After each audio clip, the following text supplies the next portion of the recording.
بعض لوگ کہتے ہیں آج علماء غیر مسلموں میں دعوت کا کام نہیں کرتے، خصوصاً علماء اہل حدیث بھی غیر مسلموں میں دعوت کا کام نہیں کرتے، کیا یہ صحیح ہے؟ یہ وہی ہوں گے جو علماء کے پاس بیٹھے نہیں ہوں گے کبھی. ہاں بھائی، بس مسٹر کے پاس اور بردر کے پاس بیٹھے ہوں گے. بردر کی برادر کیا کہتے ہو؟ ورنہ اگر علماء کے پاس بیٹھے ہوتے، میرے بھائی، نمبر 1 علماء شرک اور کفر کو ہمارے تقریباً اہل حدیث علماء کا سب سے پہلی دعوت کیا ہے؟ منہج کی. اور تمام انبیاء کی یہی دعوت تھی، سب سے پہلے شرک اور شرک کی. سوال یہ ہے، ایک بگڑا ہوا مسلمان روزہ نماز کرنے کے ساتھ وہ شرک کر کے جہنم میں جا رہا ہے، تو سوال یہ ہے، آیا اس مسلمان کا سدھارنا پہلے ضروری ہے کہ جو مندر ہی میں جاتا ہے، مسجد میں آتا نہیں، اس کا سدھارنا ضروری ہے؟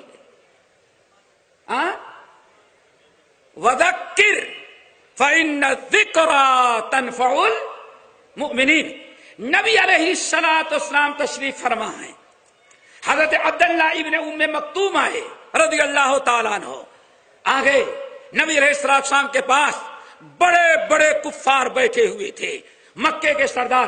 آپ کے دل و دماغ میں بات تھی، اگر یہ سیدھے ہو جائیں تو پورا مکہ مسلمان ہو جائے گا. اسی اسنا میں وہ اندھے صحابی آ گئے، ان کو یہ نظر نہیں آیا کہ یہاں کون کون بیٹھے ہوئے ہیں. یا رسول اللہ علمنی مما علمک اللہ، ہم نے سنا ہے کچھ آیات اللہ نے آپ پر نازل کی ہیں، تو ذرا مجھے وہ آیات سنا دیں.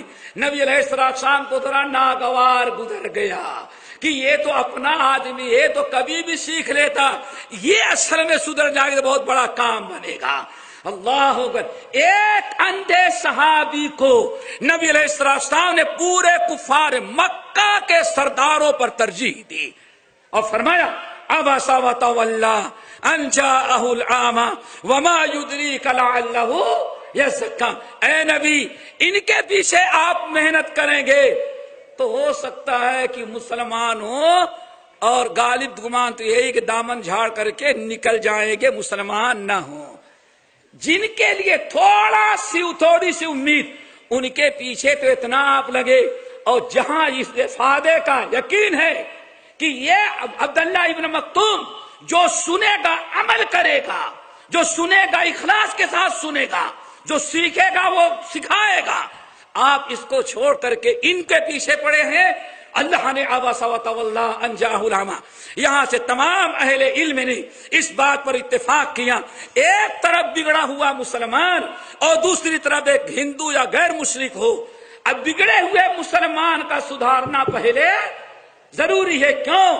اس وہاں فائدے کا امکان ہے، اور وہاں ہزاروں میں ممکن ہے ایک کہیں آئے، اور یہاں ممکن ہے ہزاروں میں سینکڑوں سدھر جائیں.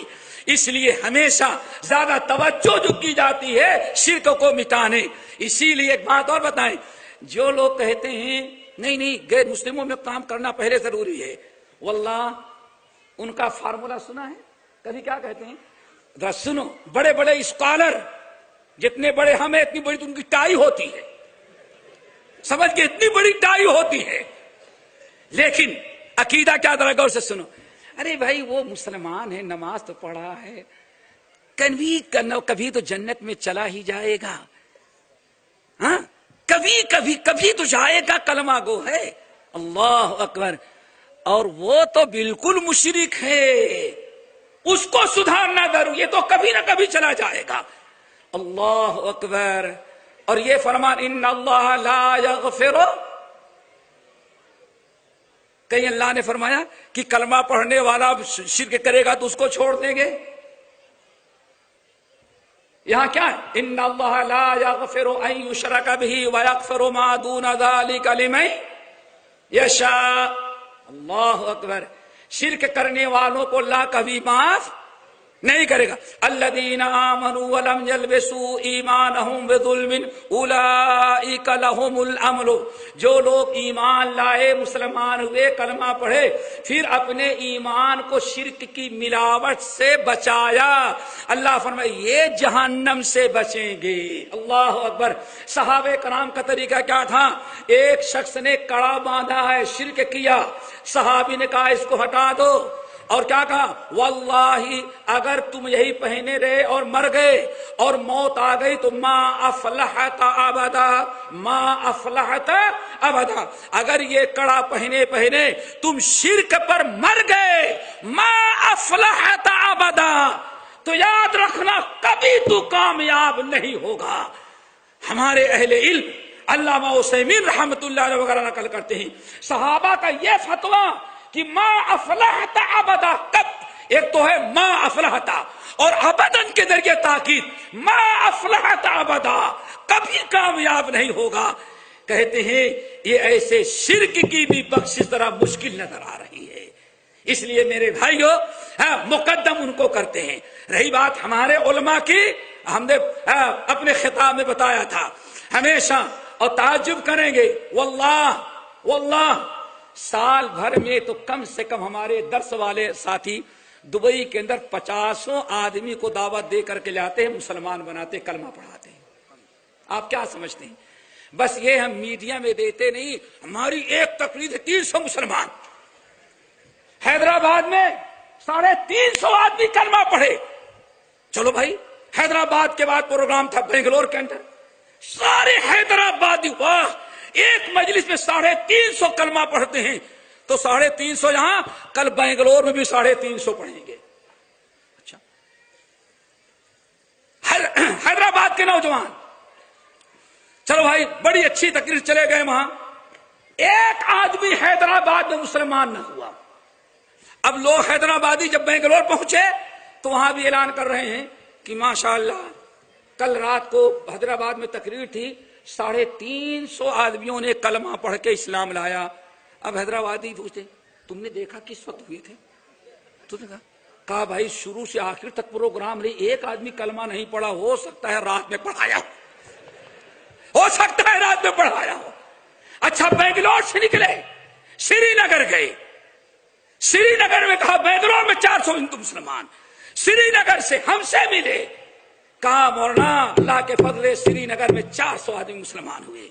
ٹیلی فون کیا مولانا شوکت صاحب کے پاس، مرحوم اللہ ان کی قبر کو نور میں، کہا بھائی میں نے تو نہیں دیکھا، ہو سکتا خواب میں پڑھا دیا کلمہ، یہ تو میرے سامنے ہوا ہے۔ ہم میڈیا میں نہیں شور نہیں مچاتے، واللہ ابھی پچھلے ہفتے 2 انگریز کو کلمہ پڑھا کر کے میں لندن سے آ رہا ہوں، 2 آدمی، اور کیسے مسلمان ہوئے وہ تفصیل میں ہے، اس کا ٹائم نہیں، پھر کسی اور میں۔ 2 انگریز اور ایک انگریز آگے صبح سے شام تک بیٹھا۔ الحمدللہ ہم لوگ بتاتے نہیں، مسئلہ یہ ہے، یاد رکھو، مطلب مولانا عبدالسلام کیا بنائیں گے؟ وہ قرآن و حدیث، شیخ عبدالسلام مولانا عبد المعید کیا، ارے بخاری کی حدیث پیش کر دیں گے۔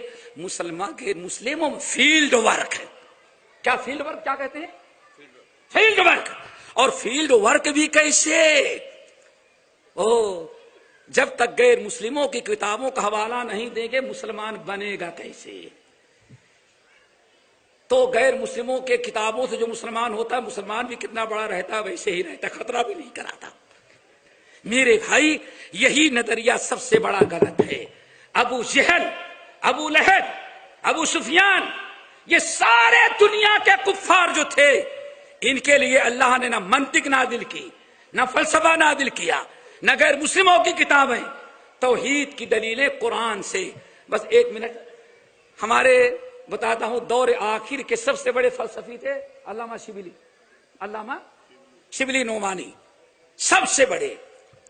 ایک اہل حدیث عالم جیسے ہمارے مولانا عبد المعید صاحب تھے، سیدھے سادے بھولے بھالے، پہنچ گئے دلی میں، ملاقات ہو گئی تو شبلی نعمانی کہنے لگے اللہ کو ثابت کر سکتے ہو؟ ہاں، الحمدللہ رب العالمین پڑھ دیا ہمارے عالم نے۔ اب انہوں نے کلو جا با کلو با دا، اب وہ منطق سے سغرا کبرا نکالے اور مولوی کی بات کو رد کر دیا۔ پھر اس نے دوسری آیت پیش کی، رد کر دیا، پھر تیسری آیت پیش کی، رد کر دیا۔ تو اس اہل حدیث عالم نے کہا شبلی تم ہمارے ساتھ فلسفہ جھاڑتے ہو، بس ایک سوال کا جواب دے دو۔ کہا کیا؟ کہا آدم سے لے کر کے محمد صلی اللہ علیہ وسلم تک جتنے انبیاء آئے تھے، مشرکوں میں کام کیا تو اللہ تعالیٰ کی کتاب کے ذریعے کہ تمہارے منطق اور فلسفے۔ موسیٰ کے بعد فرعون کو اللہ نے بھیجا تو آیا علم کلام منطق اور فلسفہ لے کے بھیجا تھا کہ اللہ اپنا کلام اپنی دلیلیں. وہ اہل حدیث عالم سید سلیمان ندوی کہتے ہیں اس اہل حدیث عالم نے جب شبلی کو ٹوکا شبلی کی آنکھوں میں آنسو آ گئے, رو پڑے اور کہا واللہ یہ ہماری ضد تھی, ہماری کشفہمی تھی. پھر کہتے اللہ کی قسم کھا کے کہتا ہوں غیر مسلموں میں دعوت کا کام کریں, توحید کی دعوت کے لیے انبیاء نے, قرآن نے, سلف نے, رسولوں نے جتنی سیدھی سادی عام فہم ٹھوس دلیلیں دے دی ہیں قیامت تک اس سے اچھی دلیلیں کوئی دے نہیں سکتا. یہ کہا اور شبلی اٹھے اور اسی اہل حدیث عالم کا یہ انجیکشن تھا, زبردست توحید کا انجیکشن, علم کا انجیکشن, کہ علامہ شبلی وہیں سے پلٹنے لگے اور انتقال کرنے کے چند ماہ کہتے ہیں سید سلیمان ندوی ملنے کے لیے گئے تو کہتے ہیں سلیمان واللہ ساری زندگی برباد کر دی, دل تو چاہتا ہے کہ ابن تیمیہ کی انگلی پکڑوں, ابن تیمیہ جیسے گھومتے ہیں میں بھی ویسے ہی توحید و سنت میں گھومتا رہوں. میرے بھائی اللہ تعالیٰ عمل کی توفیق نصیب فرمائے. اہل حدیث پہلے بھی کام کرتے رہے, مولانا ثناء اللہ مرشری, بلکہ واللہ کہتے ہو اہل کام نہیں کر رہے ہیں. قاضی عدیل عباسی بریلوی طبقے سے تعلق رکھنے والا یہ اپنا تجربہ اپنے اسلام پر قائم رہنے اور مسلمان باقی رہنے کی دلیل کے متعلق کہتا ہے اللہ کی قسم کھا کے کہتے قاضی عدیل عباسی اگر مولانا ثناء اللہ مرشری یہ اہل حدیث عالم نہ پیدا ہوا ہوتا اس وقت جب انگریز نے ہندوستان پر قبضہ کیا تو کہتے ہیں شاید کہ یہ اہل حدیث عالم نہ ہوتا تو ہندوستان سے اسلام جا چکا تھا. پھر آگے کہتا اللہ کی قسم کھا کے کہتا ہوں مولانا ثناء اللہ مرشری قیامت تک ہند و پاک کے اندر جو مسلمان کلمہ پڑھتا ہے قیامت تک آنے والے مسلمانوں پر اہل حدیث عالم مولانا ثناء اللہ مرشری کا احسان ہوگا. آج بھی الحمدللہ یہی بازو میں گلبرگہ اور ایک اور ڈسٹرکٹ کیا کہتے ہیں آج کل حیدرآباد کے کرنول کا ایک ہندو کلمہ پڑھا ہمارے یہاں آ کر کے, دین سیکھا, حیدرآباد میں بیٹھ کر کے قرآن سیکھی, دلیلیں سیکھی. اللہ کی قسم 1.5 سال میں 45 مسلمان بنایا. کتنا؟ بس یہ ہے کہ ہم میڈیا میں نہیں آتے, اسٹیج پر نہیں آتے, کام جیسے کر رہے اللہ کے لیے کرتے ہیں اور کرتے رہیں گے انشاءاللہ.